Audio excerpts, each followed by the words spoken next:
Halo anak-anak, selamat pagi. Apa kabar hari ini? Semoga sehat selalu ya. Nah, hari ini kita akan kembali belajar pendidikan agama Katolik kelas 3 SD dengan materi harapan.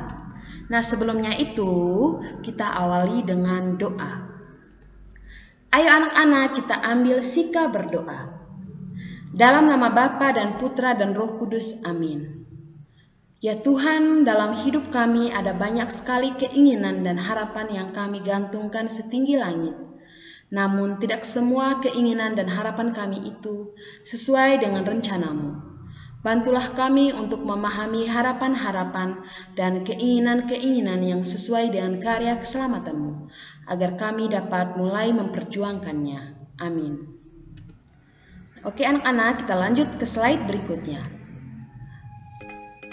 Nah, materi pembelajaran yang akan kita pelajari yang pertama itu harapan dalam iman Kristiani, yang kedua contoh harapan Kristiani, dan yang ketiga mengungkapkan harapan Kristiani. Kita langsung saja ke materi yang pertama, yaitu harapan dalam iman Kristiani. Apa itu harapan? Nah, harapan adalah sesuatu yang ingin dicapai di waktu yang akan datang. Contoh yaitu cita-cita. Anak-anak, tentunya kita semua mempunyai cita-cita. Misalnya, ada yang ingin jadi suster dan ada yang ingin menjadi romo. Nah, di samping itu, mungkin ada yang ingin jadi dokter, polisi, guru, dan masih banyak cita-cita yang lainnya ya. Nah, bagaimana harapan menurut iman Kristiani? Harapan menurut iman Kristiani adalah harapan yang berdasar pada iman akan cinta kasih Allah. Nah, jadi sebagai orang beriman, kita berharap karena yakin pada janji-janji Allah. Nah, iman inilah yang membuat kita memiliki harapan. Maka kita juga sabar menerima cobaan, mengedepankan kasih, dan mengungkapkannya untuk membangun persaudaraan dan kesejahteraan bersama. Selanjutnya, contoh harapan Kristiani.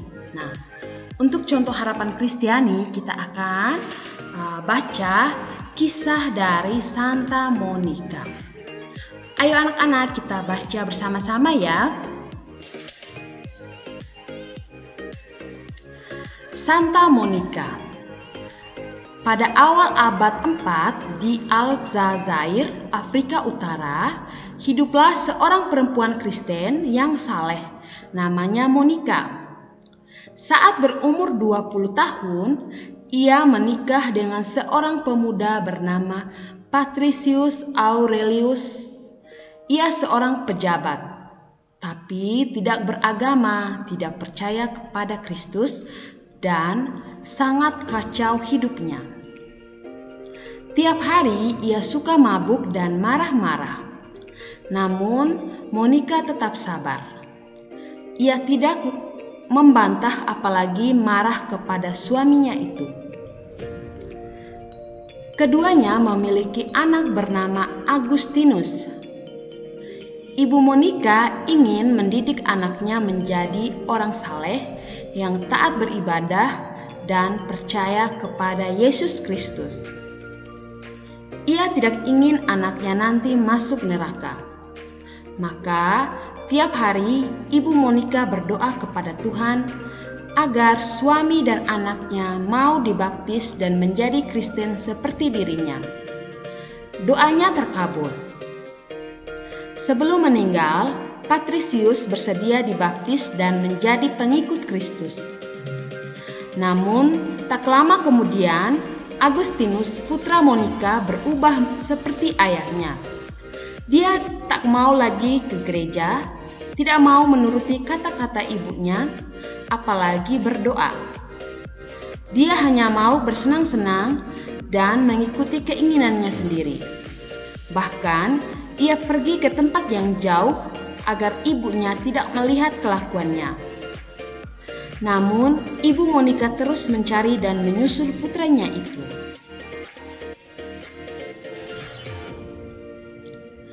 Ibu Monika juga terus berdoa dengan kata-kata dan air mata agar putranya itu bertobat dan kembali kepada Tuhan Yesus.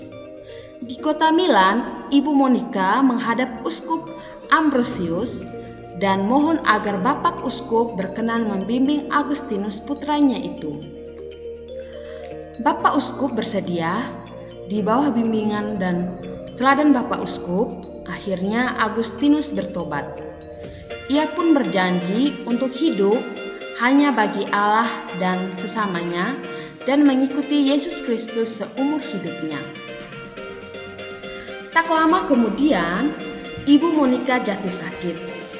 Namun, ia sangat bahagia karena suami dan putranya kini telah menjadi pengikut Kristus yang baik.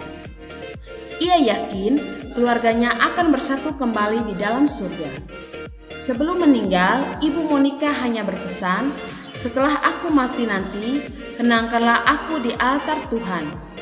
Ibu Monika pun meninggal dalam damai dan Agustinus putranya itu akhirnya menjadi seorang uskup.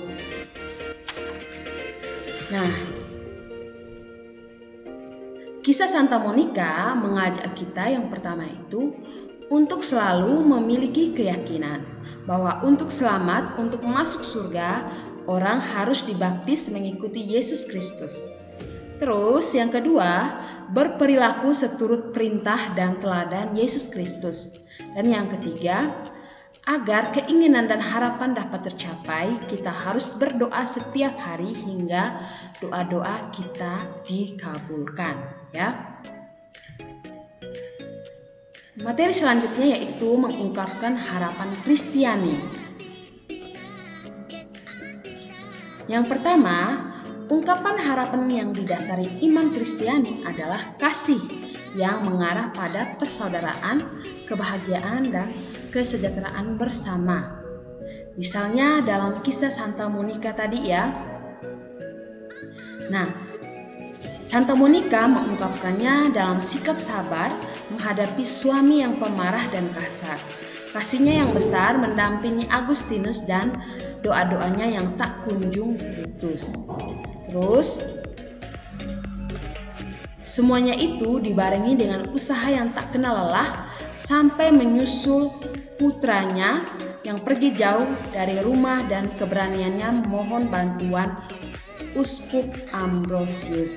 Jadi, Ibu Monika memiliki keyakinan bahwa untuk selamat, untuk masuk surga, orang harus dibaptis mengikuti Kristus dan berperilaku seturut perintah dan teladannya, ya. Oke anak-anak, sekian penjelasan hari ini. Terima kasih dan sampai jumpa lagi di video berikutnya. Dadah anak-anak.